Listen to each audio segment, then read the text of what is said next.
Bismillahirrahmanirrahiim. Kulanti wanaagsan. Nabadda wadayaal ku soo dhawaada wararka calandoon qodobada ugu waaweyn ee aad warkeena aad ku daawan doontaan waxaa ka mid ah xildhibaan Odowa oo sheegay inuu gacanta ku hayo heshiisa baalmarsan sharciga iyo shakhsiyaad culus oo eedan u jeediyay xildhibaan Odowa ayaad warka calandoon in kula wadaagi doonaa isbedel weyn oo ku dhacay ardayda Soomaaliyeed ee sanadkan gashay imtixaanka dawladda iyo intooda ugu badnaay oo imtixaanka sanadkan ku baasay Xasan Sheekh Maxamuud oo ballanqaad u sameeyay madaxweynaha cusub ee Kenya iyo Xasan oo dalab hordhigay William Ruto gudoomiyaha gobolka Hiiraan Ali Jeet Ismaan oo ku biiray jidka hore ee dagaalka u dhaxeeya Al-Shabaab iyo maamulka Hirshabelle qodobadaas iyo waxa nagu soo kordhay ku daawan doontaan wararka calandoon balse marka hore daawadayaal idinku mahadsan subscribe noo saara gambaleelka furo si aad u noqotid qof koowaad ee hela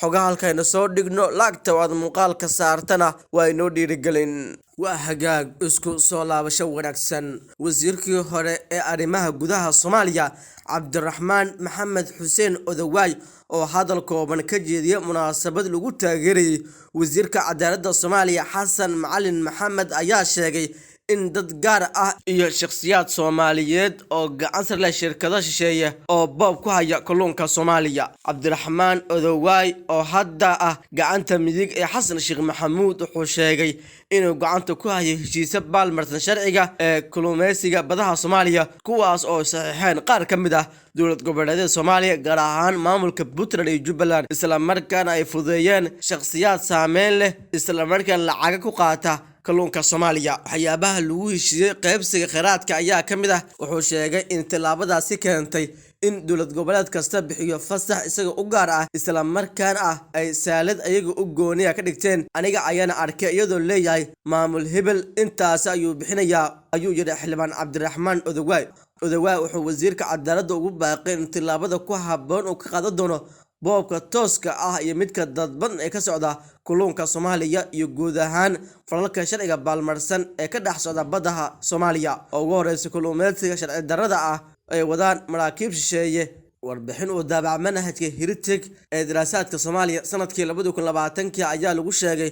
inay Soomaaliya ilaalinayso 300 oo milyan sanadkii dakhliga kalluumeysiga dukumentiga ayaa sheegay in Soomaaliya kalluunka ka hesho qiyaasii 135 milyan sanadkiiba taasoo ka dhigan in dakhliga ka soo xarooda ee shakhsiyaad gaar ah ay boob ku hayaan sida ku xusan warbixintii qortay macadka Heritage oo la sii daayay bishii July kadib markii si joogto ah hoos u dhaceen weeraradii burcadbadeedka Soomaaliya tan iyo 2012 maraakiibta kalluumeysiga shisheeye ayaa si tartiib ah u soo laabanaya biyaha Soomaaliya taasoo keentay in si fudud u helaan shatiyada kalluumeysiga oo si sharci darro ah xildhibaan Odowaay ayaa wasiirka cadaaladda Soomaaliya ugu baaqay inuu tilaabo waafaqsan sharciga ka qaado isla markaana shakhsiyaadkaasi maxkamad la soo istaajiyo dhanka kalena wasaaradda waxbarashada xukuumadda federaalka Soomaaliya ayaa shaacisay natiijada rasmiga ah imtixaanka shahaadiga ah ee dugsiga sare sanadkan u fadhiisan arday ka badan 33,000 oo arday ah مسؤولينta wasaaradda waxbarashada ayaa sheegtay in sanadkan imtixaanka shahaadiga u fadhiisteen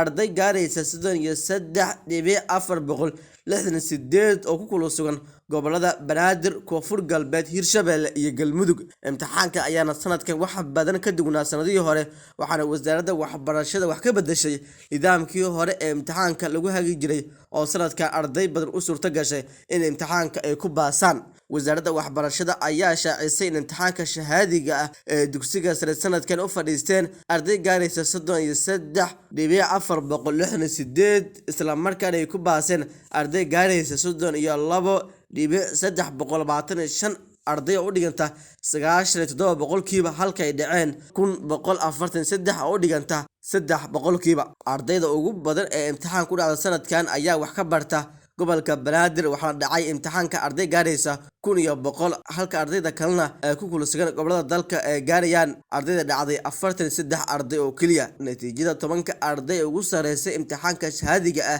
ee dugsiyada sare ayaa u badan arday wax ka barata iskuulada ku yaal gobolka Banaadir waxaana 10 hore ku jira 4 gabdhood oo dadaal badan sameeyay sanadkan ayaa noqonaya kii ugu badnaay ee ardayda ka baxaysa dugsiyada sare ee ku baasan imtixaanka waxaana wasaaradda sheegtay in isbedel lagu sameeyay ay sabab noqotay in ardayda sanadkan si farxad leh ay ku dhameystaan sanad dugsiyeedka 2021-2022. Dhanka kalena gudoomiyaha gobolka Hiiraan Cali Jeyti Cismaan ayaa ku biiray xubno ka tirsan wasiirada dowlad goboleedka Hirshabelle iyo xildhibaanada baarlamaanka federaalka Soomaaliya oo ku sugan jidka hore ee dagaalka. Gudoomiyaha Jeyti ayaa mas'uuliyiinta kala shiray sidii gargaar dowladnimo loogu fidin lahaa shacab ku nool deegaanada laga saaray Al-Shabaab, isla markaana la sii xoojin doono dadaalada howlgalka ka dhanka Jeyti. Wuxuu mas'uuliyiinta la wadaagay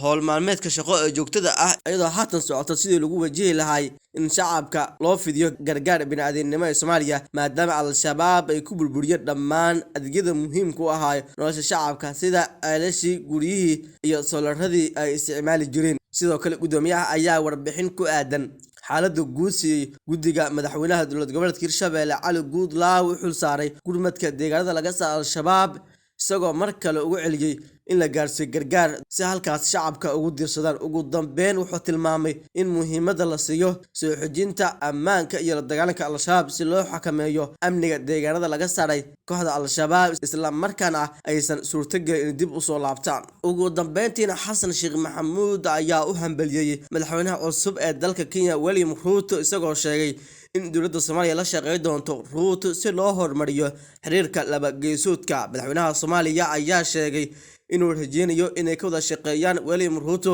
sidii loo xoojin lahaa xiriirka hore u jiray iyo iskaashiga dhow ee ka dhexeeya labada dal. Mas'uul Ruto oo ahaa madaxweyne ku-xigeenka Kenya ayaa doorashada kaga guuleystay hoggaanka mucaaradka ee Raila Odinga kadib markuu helay 50.49% codadka la dhiibtay sanadkan. Waa markii ugu horeysay ee Mas'uul Ruto oo 50 jir isku soo taago xilka madaxtinimada, wuxuuna soo ahay madaxweyne ku-xigeenka muddo 10 sano ah. Ruto waxay isku dhaceen madaxweyne Uhuru Kenyatta oo mar uu Odinga ku taageeray inuu xilka kala wareego. Doorashada Ruto ayaa ku soo aadaysa xilli Soomaaliya iyo Kenya ay dhawaan soo hagaagayso xiriirka diblomaasiyadeed iyagoo gaadhay heshiisyo ganacsi. Arrimaha horyaal William Ruto waxaa ka mid ah sidii loo wajihi lahaa arrimaha dibadda kadib markii madaxweynihii hore Kenya uu sheegay in dowladdii ka dambeysa ay dhaqangeli doonto go'aanka maxkamadda ICJ ee ka gaartay muranka badda ee labada dal. Guud ahaan daawadayaal halkaas ayaan ku soo gabagabeynaa wararka Calandoon. Nabadgelyo.